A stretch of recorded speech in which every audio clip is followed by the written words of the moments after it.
जिला सोलन पुलिस द्वारा नशे के कारोबार में संलिप्त आरोपियों की नशा तस्करी से अर्जित अवैध संपत्तियों को जब्त किया जा रहा है। पिछले एक साल में एनडीपीएस के तहत फाइनेंशियल इन्वेस्टिगेशन में 37 आरोपियों की 15 करोड़ रुपए से ज्यादा की चल अचल संपत्तियों को जब्त किया जा चुका है। हाल ही में जिला पुलिस द्वारा एनडीपीएस एक्ट के तहत पुलिस थाना कुनिहार में दर्ज किए गए एक मामले में की जा रही फाइनेंशियल इन्वेस्टिगेशन के दौरान मामले में संलिप्त आरोपियों और सहयोगियों की 6 करोड़ 34 लाख से ज्यादा की अवैध संपत्तियों को जब्त किया गया है। इस मामले की डिटेल्स इस प्रकार से हैं।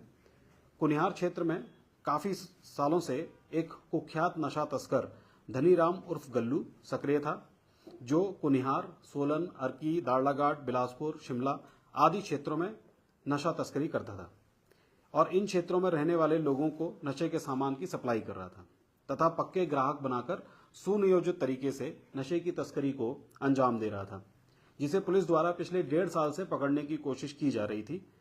दिनांक 18 सितंबर 2025 को अर्की में सायर मेले के दौरान पुलिस की व्यस्तता के चलते यह तस्कर काफी सक्रिय हो गया था, जिस संदर्भ में पुलिस को गुप्त सूत्रों से सूचना मिली थी कि धनीराम उर्फ गल्लू ने अपने रिहायशी मकान में बहुत बड़ी मात्रा में अफीम और चरस जो क्षेत्रों के लोगों को सप्लाई करने के लिए रखा हुआ है। इस सूचना पर त्वरित कार्रवाई करते हुए जिला पुलिस की 16 सदस्यीय टीम द्वारा तड़के सुबह उक्त कुख्यात तस्कर धनीराम उर्फ गल्लू के रिहायशी मकान और इसके भोजनालय होमस्टे में दबिश दी गई और मकान के अंदर से 1.6 केजी अफीम और 1.6 केजी चरस से ज्यादा बरामद करके इस आरोपी को गिरफ्तार किया गया। आरोपी धनीराम ने बड़े शातिर तरीके से इस नशे के सामान को मकान के अंदर लकड़ी के पैनलिंग में वॉल्ट बनाकर, किचन के कपबोर्ड में और सोफे के अंदर बॉक्स टाइप में गुप्त स्थान बनाकर भगवान की फोटो लगाकर छुपाया हुआ था।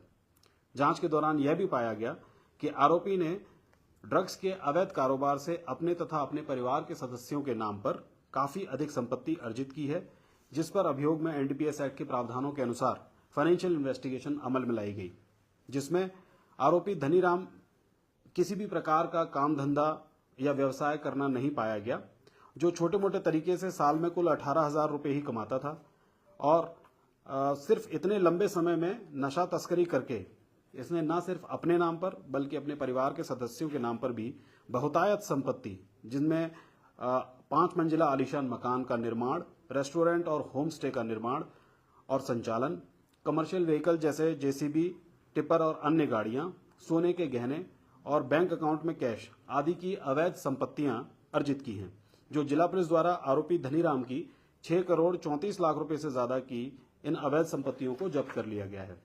जांच में यह भी पाया गया कि कुख्यात मुख्य सरगना आरोपी धनीराम उर्फ गल्लू के विभिन्न बैंक खातों में पिछले कुछ सालों में ही 3 करोड़ रुपए से ज्यादा का लेन देन होना पाया गया है। जांच में पाया गया कि मादक पदार्थ के इस मामले के अतिरिक्त भी धनीराम के विरुद्ध एनडीपीएस एक्ट के अंतर्गत 2 अन्य मामले भी थाना धर्मपुर और थाना अर्की में पंजीकृत हैं, जिन दोनों मामलों में भी आरोपी धनीराम के कब्जा से 845 ग्राम चरस, 82 ग्राम अफीम और 1 लाख रुपए की नकदी बरामद हुई थी। मादक पदार्थ के अलावा आरोपी के खिलाफ 2 अन्य मामले, जिनमें महिलाओं के प्रति क्रूरता और एक महिला से छेड़छाड़ का मामला है, वो दर्ज होने पाए गए हैं, जिससे यह साबित होता है कि आरोपी न सिर्फ एक इलाके का बहुत बड़ा नशा तस्कर है, बल्कि वह एक आपराधिक प्रवृत्ति का इंसान भी है। इसके अतिरिक्त जिला सोलन पुलिस द्वारा नशा तस्करों की संपत्ति की जब्ती की प्रक्रिया पहली बार वर्ष 2024 में शुरू की गई थी, जो लगातार जारी है। जिला पुलिस द्वारा अभी तक कुल 11 मामलों में 37 आरोपियों और सहयोगियों की 15 करोड़ रुपए से ज्यादा की चल व अचल संपत्तियों को, जो उन्होंने मादक पदार्थ की तस्करी से अर्जित की थी, को जब्त किया जा चुका है। इनमें से 3 मामले चरस और अफीम के थे, जिनमें एक मामला 37 किलो हाई क्वालिटी चरस का था, जबकि 8 मामले चिट्टा तस्करी के हैं, जिनमें बाहरी राज्यों पंजाब, हरियाणा व चंडीगढ़ में सक्रिय सप्लायरों द्वारा सोलन जिला में चिट्टा की आपूर्ति की जा रही थी। इनमें इनके आलीशान होटल, रेजिडेंशियल और कमर्शियल लैंड प्लॉट्स, लग्जरी गाड़ियां, cash deposits, fixed deposits, ornaments आदि शामिल हैं। वर्ष 2025 में अभी तक कुल 8 मामलों में 30 आरोपियों और सहयोगियों की नशा तस्करी से कमाई गई करीब 12 करोड़ से ज्यादा की चल अचल संपत्तियों को जब्त किया गया है, जो प्रदेश में जब्त की गई संपत्तियों में सर्वाधिक है। इसके अलावा जुलाई 2023 से अभी तक जिला सोलन पुलिस द्वारा नशे के खात्मे के लिए चलाए जा रहे कॉम्प्रिहेंसिव अभियान और जीरो टॉलरेंस की नीति के अंतर्गत नशा तस्करी के सभी पहलुओं पर सख्त कार्रवाई की गई है, जिनमें मादक पदार्थ के खात्मे के लिए सप्लाई साइड और डिमांड साइड दोनों तरफ प्रभावी कार्रवाई की गई है और इनमें बड़े बड़े नशा तस्करों को पकड़कर न सिर्फ उनके नेटवर्क को तोड़ा गया है, बल्कि उनकी नशे के व्यापार से अर्जित अवैध संपत्तियों को भी जब्त किया गया है। इस अभियान के तहत नशा तस्करों के विरुद्ध 2023 से अभी तक कुल 215 मामले पंजीकृत किए गए हैं, जिनमें 450 से ज्यादा आरोपियों को गिरफ्तार किया गया है। इन मामलों में बैकवर्ड और फॉरवर्ड लिंकेजेस इन्वेस्टिगेशन करते हुए नशे की सप्लाई करने वाले बाहरी राज्यों के 147 से ज्यादा आरोपियों को गिरफ्तार किया गया है। इनमें 141 बड़े अंतरराज्यीय सप्लायर हैं, जिनको दिल्ली, पंजाब, हरियाणा, चंडीगढ़, उत्तर प्रदेश, असम, महाराष्ट्र आदि राज्यों से गिरफ्तार किया गया है। इनमें 9 अफ्रीकी मूल के नाइजीरियन नागरिक भी शामिल हैं, जिनको सोलन पुलिस की स्पेशल टीम्स द्वारा दिल्ली से गिरफ्तार किया गया था। इन बाहरी राज्यों के तस्करों द्वारा हिमाचल प्रदेश में चलाए जा रहे चिट्टा तस्करी के 64 बड़े अंतरराज्यीय नेटवर्कों को डिसमेंटल कर दिया गया है, जिससे हजारों युवाओं को चिट्टा की आपूर्ति रोकने में जिला पुलिस कामयाब रही है। इसके अतिरिक्त सोलन पुलिस द्वारा ड्रग्स एंड कॉस्मेटिक्स एक्ट के तहत कार्रवाई करते हुए जुलाई 2023 से लेकर अभी तक 21 मामलों में 18,636 नशीली दवाइयों को बरामद किया गया है और इनमें 49 आरोपियों के खिलाफ कार्रवाई की गई है। साथ ही सोलन पुलिस ने कुख्यात नशा तस्करों जो बार बार मुकदमे दर्ज होने पर भी जमानत पर बाहर आकर नशा तस्करी में संलिप्त हो रहे थे, उन पर नकेल कसते हुए प्रिवेंटिव डिटेंशन के अंतर्गत 6 ऐसे आदतन अपराधियों को जेल भेजा है। डिमांड साइड में नशे की डिमांड को कम करने के लिए सोलन पुलिस की रुस्तम योजना जारी है। इसके तहत सोलन पुलिस के युवा साथी रुस्तम वॉलंटियर्स स्कूलों, कॉलेजों, मेला त्योहारों और अन्य सार्वजनिक स्थानों में लगातार नशे के खिलाफ जागरूकता अभियान चला रहे हैं। अभी तक इस योजना के तहत रुस्तम वॉलंटियर्स द्वारा स्केट्स के माध्यम से ही लगभग 10,000 से ज्यादा छात्र छात्राओं को नशाखोरी के प्रचलन प्रभाव के दुष्प्रभाव के बारे में जागरूक किया गया है।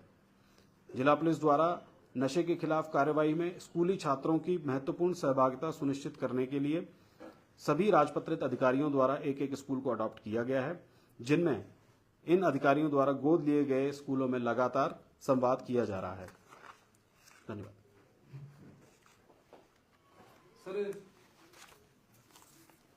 जो ये मामला पकड़ा और 6.34 करोड़ रुपए के आप प्रॉपर्टी का है, ये अभी तक के मामलों में सबसे अधिक? जी, अभी तक के मामलों में एक केस में सबसे ज्यादा जब्त की गई संपत्ति है।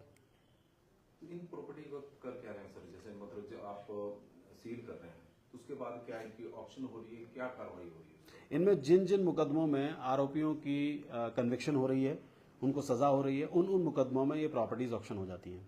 अभी तक हुई है कोई? ऐसे कुछ मुकदमे हैं जिनमें अभी ये फाइनल स्टेज पर है। सोलन में चूंकि पिछले वर्ष ही ये फाइनेंशियल इन्वेस्टिगेशन की प्रक्रिया की गई थी शुरू, तो अभी 1 वर्ष में इस प्रकार के किसी मुकदमे का फाइनल रिजल्ट अभी नहीं आया है। पर कुछ ऐसे आंकड़े भी हैं कि पिछले 2 साल में कितने लोगों को सजा हुई है, जो लोग आपने गिरफ्तार किए? हाँ, ये आंकड़े हैं, अवेलेबल हैं। इनकी अलग से डिटेल्स मैं आपको शेयर कर दूंगा। सर, इनके साथ कोई और लोग भी इन्वॉल्व हैं जो सामने अभी आ रहे हैं इन्वेस्टिगेशन के दौरान? हाँ, देखिए, जैसे आपने देखा कि ये 2023 से पहले 5 साल का अगर समय देखें तो उसमें बाहरी राज्यों से जो बैकवर्ड लिंकेजेस में जो सप्लायर्स हैं, नशे के सप्लायर्स हैं, उनमें एक ही आरोपी की गिरफ्तारी हुई थी, जबकि पिछले 2 सालों में ही ये आंकड़ा 147 पहुंचा है और इसमें 64 बड़े जो है अंतर्राज्यीय जो नेटवर्क है उनको डिसमेंटल किया गया है।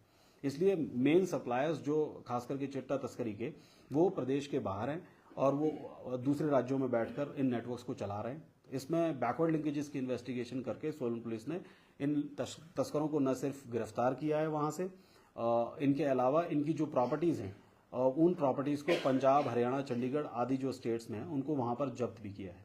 इस केस में कोई कड़ी मिली अभी बाहर की जो कनेक्टिविटी कुछ नजर आती है? इसमें अभी हमारी जांच जारी है।